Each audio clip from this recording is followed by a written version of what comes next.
Before the dragons came, Westeros was not one land, but seven. 7 kingdoms, 7 crowns, 7 ancient houses who had spent centuries burning each other's fields and breaking each other's armies. The Storm Kings ruled the coasts of the southeast from Storm's End. The Gardener Kings held the fertile reach from their seat at Highgarden. The Lannisters ruled the west from the golden halls of Casterly Rock. The Starks had held the frozen north for 8,000 years, since the Age of Heroes. The Arryns watched over the Vale from the Eyrie, a castle no army had ever taken by force. The Iron Islands answered only to their own sea-stone chair. And in the far south, the Dornishmen answered to no one but themselves, and never would. 7 kingdoms, endless wars between them, marriages made and broken, castles besieged and rebuilt. It was a land built on war, generation after generation. And it might have stayed that way forever, if not for a volcanic island in the narrow sea and the last dragons in the world. A century before our story begins, Valyria fell. In a single night, the freehold of Valyria, the greatest empire the world had ever known, master of dragons, of roads, of magic long since forgotten, was consumed by fire and ruin. History remembers it simply as the Doom. Every great dragon lord family of Valyria perished that night, along with their dragons, their cities, their bloodlines going back centuries.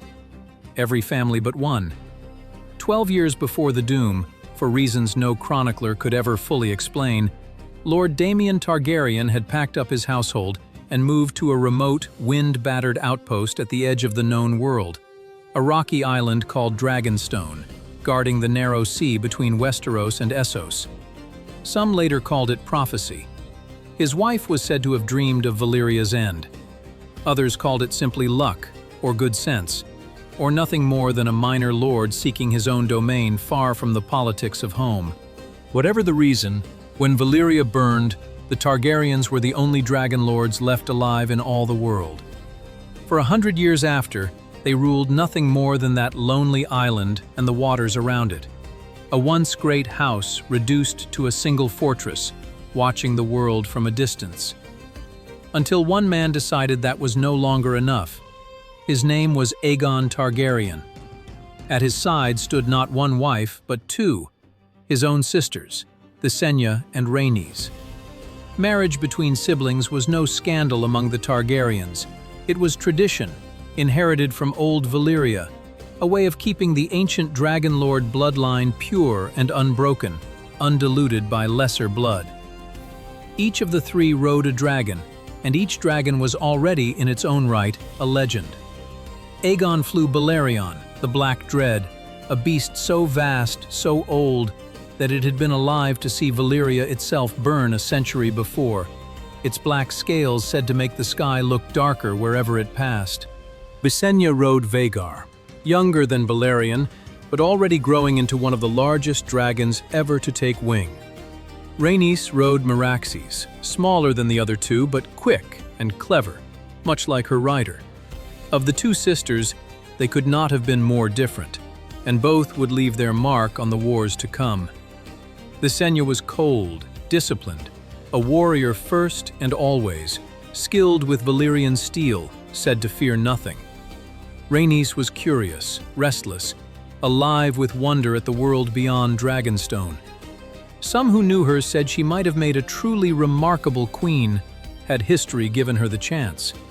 Some later would even call her the Queen Who Never Was. Why did Aegon Targaryen decide to conquer an entire continent with only 3 dragons and a modest army behind him? The chroniclers of the age never fully agreed, and the book itself is honest about the uncertainty. Some said Aegon had dreamed of it, visions of a great doom to come from the frozen north, and a conviction that only a single ruler over a truly united 7 kingdoms could ever hope to stand against it, whenever that day arrived. It's a detail worth lingering on, because centuries later, another Targaryen would remember those same dreams, in circumstances far more desperate. Others were less generous and more practical. They pointed to Dragonstone itself, a seat too small, too poor, too remote for a family with Aegon's ambitions. They pointed too to a war already brewing on the mainland, between the Stormlands and the Reach, over a disputed stretch of borderland, a perfect distraction and a perfect excuse for Aegon to intervene under the guise of alliance before turning his dragons on everyone at once. The truth, as is so often the case in the history of Westeros, may have been some measure of both, ambition dressed in the language of destiny. What is certain is only this: in the year that would come to be remembered as Year Zero of the Conquest, Aegon Targaryen loaded his dragons, his sisters, and a few thousand soldiers onto a small fleet and sailed for Westeros. He landed with a black water rush met the sea, at a place that, until that day, had no name at all. 3 hills, a river mouth, fishing villages scattered along the shore. Within days, a war camp had risen there. That camp would grow over the following years into Aegon's capital and eventually into one of the greatest cities in the world, King's Landing, named for the very spot where the king had first set foot on Westerosi soil. Aegon did not fight this war alone, and this is one of the most important strategic choices of the entire campaign. Each of the 3 riders led their own separate army, striking at different corners of the continent simultaneously. Aegon in one direction, Visenya in another, Rhaenys in a third, so that no single defending force could ever hope to face all 3 dragons united in one place. It was, in effect, 3 wars fought at once, under one banner. The first great test of dragonfire against Westerosi stone came at Harrenhal, by far the largest castle ever built in the 7 kingdoms, raised over the course of decades by King Harren the Black on the broken backs of thousands of enslaved workers dragged from the Iron Islands and beyond. 5 colossal towers, walls thick enough, Harren believed, to withstand any siege ever devised by the mind of man. A monument, above all, to one man's pride. Harren refused to bend the knee. He believed his fortress made him untouchable. He had not accounted for dragons. Aegon, riding Balerion, descended upon Harrenhal and unleashed fire the castle's builders had never imagined needing to defend against. Towers that had taken decades to build melted like wax within hours. Harren himself died trapped inside his own supposedly unbreakable walls, along with every member of his line. House Hor, extinguished in a single night, its ambitions turned to ash and slag that can, to this day, still be seen dripping down the ruined towers of Harrenhal. Not every house chose to fight to the last man, and not every house needed to be shown fire before they understood which way the future was turning. House Tully of Riverrun read the signs early.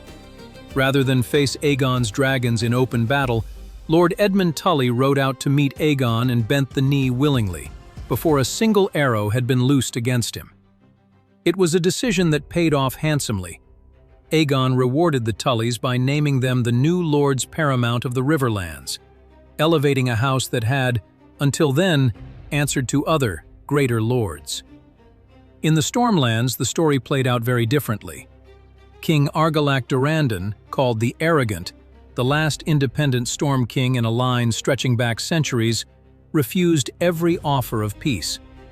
He met Aegon's forces in battle and died there, bringing an end to House Durrandon's rule over the Stormlands after thousands of years. His daughter Argella attempted briefly to continue the resistance in his name, holding out within the walls of Storm's End itself. But resistance alone could not hold back what came next. She too ultimately yielded, and was later wed to Orys Baratheon, one of Aegon's closest friends and most trusted commanders, a man some whispered might even have been Aegon's own half-brother, though the book itself never confirms this rumor as fact. Their marriage gave birth to a new house that would go on to shape Westerosi history for centuries to come, House Baratheon, who took Storm's End as their new seat and the Storm and Stag sigil as their own. While Aegon and Orys secured the Stormlands, Visenya, riding Vhagar, turned her attention south, to Dorne. But Dorne was unlike anything the Targaryen forces had faced anywhere else in Westeros. There were no great standing armies to burn in a single afternoon, no towering castles to bring crashing down in one dramatic night, the way Harrenhal had fallen. Instead, the Dornishmen simply melted away into their deserts, striking Targaryen supply lines under cover of darkness, then vanishing back into the sand before any dragon could be called to answer them. They refused, again and again, to offer the one thing Dragonfire needed most: a battlefield, an army standing in the open, a target. Dorne would not fall. Not that year, not for many, many years after. It remained the single kingdom in all of Westeros that never bent the knee during the Conquest, a wound to Targaryen pride that would echo forward through the reigns of kings not yet born, resurfacing again and again in the generations that followed, in wars, in marriages, in poison and revenge alike. In the Reach, two great rival powers of the South, the Gardener kings of Highgarden and the Lannisters of Casterly Rock, did something that must have seemed unthinkable only months before. They set aside generations of rivalry and joined their armies together against the common threat bearing down on them both. Their combined host was immense, by far the largest single army assembled to resist the Conquest. Tens of thousands of men marching under two banners at once. They met Aegon's far smaller force on an open field, and for a brief moment, it must have seemed as though sheer numbers alone might finally be enough to answer Dragonfire. It was over almost before it had truly begun. 3 dragons, turned loose upon an army with nowhere to hide and nothing to hide behind, left the battlefield a wasteland of ash, melted armor, and bone. King Mern IX of House Gardener died there among his men, and with him died a royal line that had ruled the Reach since the Age of Heroes. History would remember the place, simply and permanently, as the Field of Fire.